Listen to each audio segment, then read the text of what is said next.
बिस्मिल्लाहिर्रहमानिर्रहीम। अस्सलाम वालेकुम। ऐवान सदर में आज 3 बड़ों की मुलाकात हुई है। ये कौन सी शख्सियात थी और इस हवाले से क्या इतलात हैं, ये आपके सामने रखना है। हल्फ बर्दारी की तकरीब के फौरी बाद चीफ जस्टिस काजी फायज ईसा ने अनहोनी की है। क्या 3 बड़े हुक्म जारी किए हैं, इसकी तफसील आपके सामने रखनी है।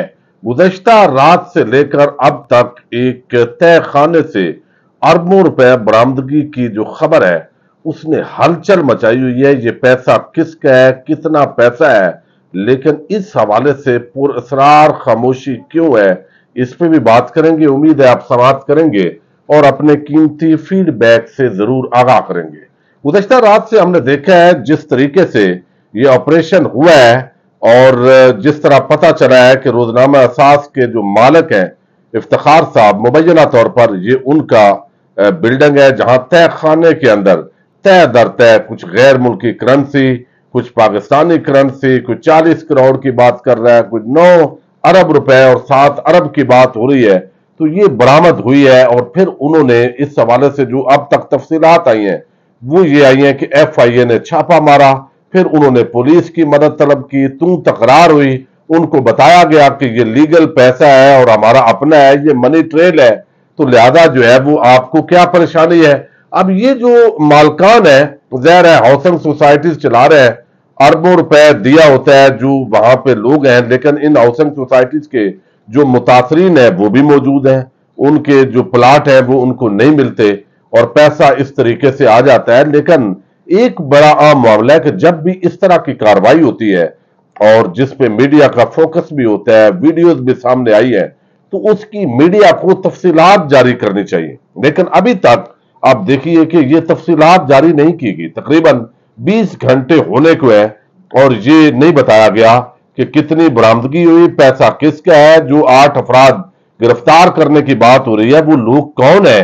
अब ये इस पर बड़े सवालात उठ जाते हैं क्योंकि हमारे यहाँ रिश्वत बहुत ज्यादा है, करप्शन बहुत है पाकिस्तान के अंदर। अब कुछ लोगों का ख्याल है कि उनमें से चंद करोड़ या चंद लाख वो दिए जाएंगे और मामला ठप हो जाएगा, या कोई और बहुत बड़ी बाअसर शख्सियात है उनका वो पैसा है और अब उसको कवर अप करना है। तो हमारे दुनिया जहान के अंदर जब भी इस तरह का कोई मामला होता है तो उसके अंदर तफसीलात कौम को बताई जाती है कि हमने ये छापा मारा है, यहां से ये बरामदगी हुई है।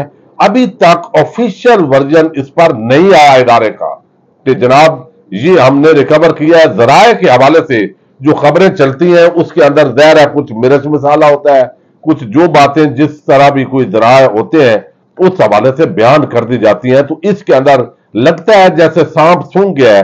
अब ये तो नहीं हो सकता कि अभी पिछले 20 घंटे से या 18 घंटे से गिनती नहीं पूरी हुई, तो इसका मतलब है कि मामला कहीं ना कहीं गड़बड़ है, या सेटल करने की कोशिश हो रही है, या जितनी रकम का दावा किया गया या जराये के हवाले से बताया गया वो झूठ है, या कवर अप किया जा रहा है। कुछ और शख्सियात हैं जो बहुत ताकतवर है।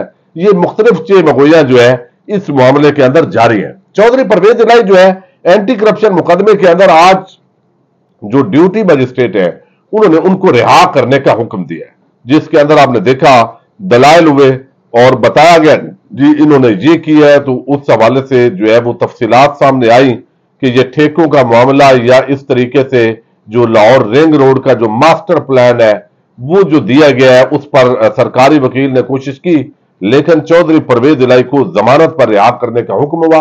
अब ये 14वीं मरतबा दोबारा चौधरी परवेज इलाही को गिरफ्तार कर लिया गया। यानी पाकिस्तान की तारीख आप मुलाहिदा कीजिए कि हमारे जो चीफ जस्टिस है नए काजी फायज ईसा एक ऐसे माहौल के अंदर वो इस वक्त हल्फ उठा रहे हैं जब इंसानी हकूक की इतनी पामाली हो रही है कि एक सियासतदान के खिलाफ अगर कुछ भी नहीं मिल रहा तो फिर भी किसी दहशतगर्दी के मुकदमे में उसको डालना है, किसी बगावत के मुकदमे में डालना है, कहीं पे करप्शन का केस बना देना है, कहीं FIA को इन्वॉल्व करना है, कहीं नैब को इन्वॉल्व करना है, पुलिस को करना है, अब CTD को करना है। यानी अजीब किस्म का पाकिस्तान के अंदर जो कुछ हो रहा है ये मजाक है। इन हालात के अंदर 100 अरब डॉलर की इन्वेस्टमेंट के वादे और दावे ये कितने अजीब लगते हैं।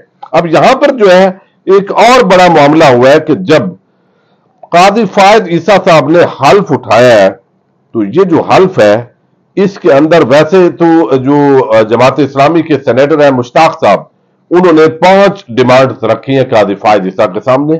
انہوں نے کہا کہ بڑے اچھے جج ہیں اور امید یہ کرتے ہیں کہ نمبر 1 عدلیہ کی حیثیت اور اعتماد کو بحال کریں گے، اسلام اور پاکستان پر غیر معذرت خانہ رویہ، غیر سیاسی عدلیہ، انصاف دیتی دکھائی دینے والی عدلیہ ہونی چاہیے۔ قاضی فائد عیسیٰ کو یہ کرنا چاہیے، سویلین سپریمیسی کو یقینی بنانا، اسٹیبلشمنٹ کی مداخلت کو روکنا، مسنگ پرسنز کا خاتمہ، ملٹری کورٹس کو روکنا، ڈاکٹر عافیہ صدیقی کے کیس کو ری اوپن کرنا اور ان کو واپس لانا، یہ بھی ڈیمانڈ کی گئی ہے۔ اردو زبان کو دفتری اور سرکاری اور عدالتی زبان بنانا تاکہ عوام اور ریاست مربوط ہو جائے، عدالتی نظام میں اصلاحات کرنا، زیر التوا کیسز ختم کرنا اور سستا فوری انصاف نچلی عدالتوں میں یقینی بنانا، مافیا کا خاتمہ کرنا، آئی پی پیز، چینی، ڈالر، آٹا اور سمگلنگ مافیا پر ہاتھ ڈالنا۔ اب یہ اتنے کام قاضی صاحب کر سکیں گے، اور خاص طور پر جب دوسری طرف زرداری اور شریف مافیا ہوگا تو حدیبیہ پیپر مل کیس جس طرح متنازع انداز میں بند ہوا تو کیا یہ کر سکیں گے؟ بہرحال اللہ کرے کہ ایسا کر دیں، لیکن کچھ احکامات جو ہے انہوں نے آتے ہی جاری کیے اور ان پہ برکنگ پہلے ہی ظاہر ہے ان سے پوچھ کے کر لی گئی تھی۔ ایک تو ملکی تاریخ کے اندر پہلی مرتبہ ایک خاتون رجسٹرار ہے اور ان کو اکاڑا سے لیا گیا، جزیلہ اسلم، ان کی تعیناتی ہوئی ہے سپریم کورٹ رجسٹرار کی حیثیت سے۔ آپ کو یاد ہوگا رجسٹرار جو سپریم کورٹ سے اس سے پہلے ان پر جو ہے وہ کافی پھڈا پڑ گیا تھا قاضی صاحب کا اور چیف جسٹس بندیال کا۔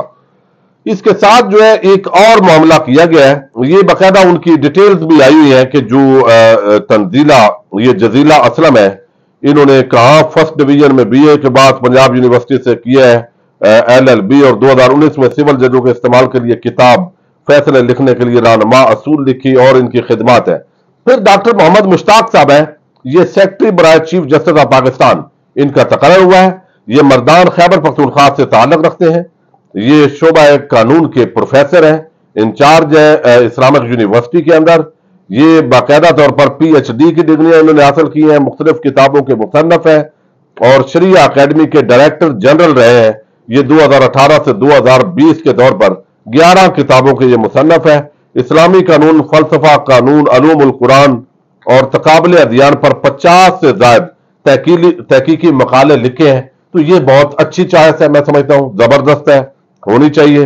پھر تیسرے جو آفیسر ہیں وہ عبد الصادق، یہ سٹاف آفیسر برائے چیف جسٹس آف پاکستان، ان کو بلوچستان سے لایا گیا ہے، یعنی 3 تقرریاں کی ہیں، ایک پنجاب سے، بلوچستان سے، خیبر پختونخوا سے۔ دیکھیے جو کام اچھا ہوگا ہم ہمیشہ اس کو اپریشیٹ کریں گے۔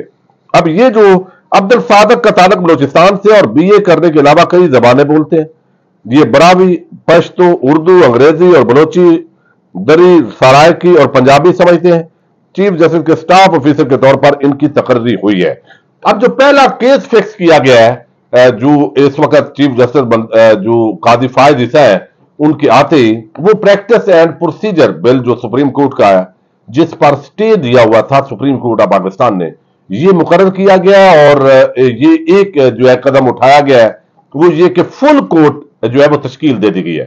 اس وقت چونکہ 15 ججز ہیں، ٹوٹل 17 ججز سپریم کورٹ میں ہوتے ہیں، 2 اسامیاں خالی ہیں، ان کی تقرریاں ابھی ہونی ہے، تو یہ اب جو ہے وہ 15 ججز کا فل کورٹ بنا دی گئی ہے۔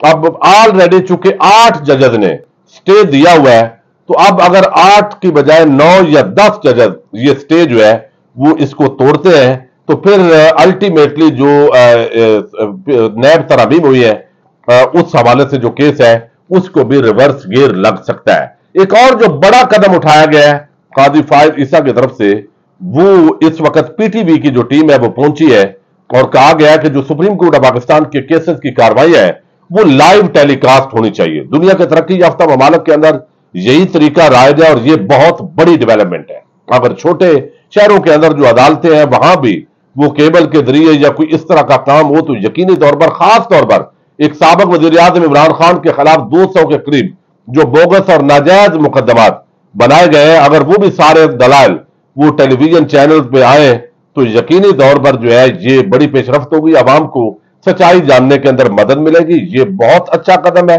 یہ ہونا چاہیے اور اس کو ہمیں جو ہے وہ اپریشیٹ کرتے ہیں۔ باقی جو قاضی صاحب ہیں وہ کس طرح چلتے ہیں وہ जालिमों के काजी बनते हैं या मजलूमों के, ये वक्त जो है इस हवाले से फैसला करेगा। अब एक और बड़ी डेवलपमेंट हुई है, क्योंकि आज ऐवान सदर के अंदर गहमा गहमी थी और संडे का दिन था, इस वजह से ये हल्फ बर्दारी की तकरीब हुई और इसके अंदर जजेस सुप्रीम कोर्ट के मौजूद थे, फिर आर्मी चीफ DGISI वो भी खास तौर पर वहां उस तकरीब के अंदर मौजूद थे। सदर अलवी साहब के साथ आर्मी चीफ और DGISI जो है उनकी चाय की मेज पर मुलाकात हुई है और इस मुलाकात के अंदर यकीनन जो रस्मी मामलात हैं उन पे बात हुई होगी, लेकिन जो इस वक्त मुल्की मामलात हैं उन पर कहां तक डिस्कशन हुई है वो चूंकि मेरे इल्म के अंदर तो नहीं है, लेकिन बहरहाल ये एक पेशरफ तो है, ये एक बड़ी खबर है। अगरचे रूटीन के मुताबिक ऐवान सदर के अंदर सब गए। अब उस मुलाकात के अंदर जो चीफ जस्टिस है काजी साहब, वो अलहदा जजेस के साथ बैठे थे या वो जो है वो आर्मी चीफ और DGISI वो एक ही टेबल पे थे, ये थोड़ी सी मैं तस्दीक नहीं कर सका और ये आने वाले वक्त के अंदर तस्दीक हो जाएगी। बहरहाल इन मामलात के अंदर जो है वो कुछ पेशरफ होती है नहीं होती, ये इस जो है वो चाय के मेज पर जो मुलाकात है ये हुई है। इसके अलावा कोई अगर डेवलपमेंट हुई है तो उस हवाले से भी चे मगोइयां हो रही हैं, लेकिन वो कंफर्म नहीं है। तो बहरहाल एक मरतबा फिर जो है ये बड़ों की मुलाकात बहरहाल आज ऐवान सदर के अंदर इस हल्फ बर्दारी की तकरीब के बाद जो है वो हुई है और मामलात आगे किस तरफ बढ़ते हैं, काजी साहब अब क्या गुल खिलाते हैं, एस्टैब्लिशमेंट के साथ उनके कैसे ताल्लुकात बनते हैं, शरीफ और जरदारी माफिया जो है उनके हवाले से उनकी पॉलिसी पहले वाली रहती है या तब्दील होती है, ये आने वाला वक्त बताएगा। और जब भी होगा कोई मामला तो आपके सामने रखते रहेंगे। इजाजत दीजिएगा, अल्लाह हाफिज।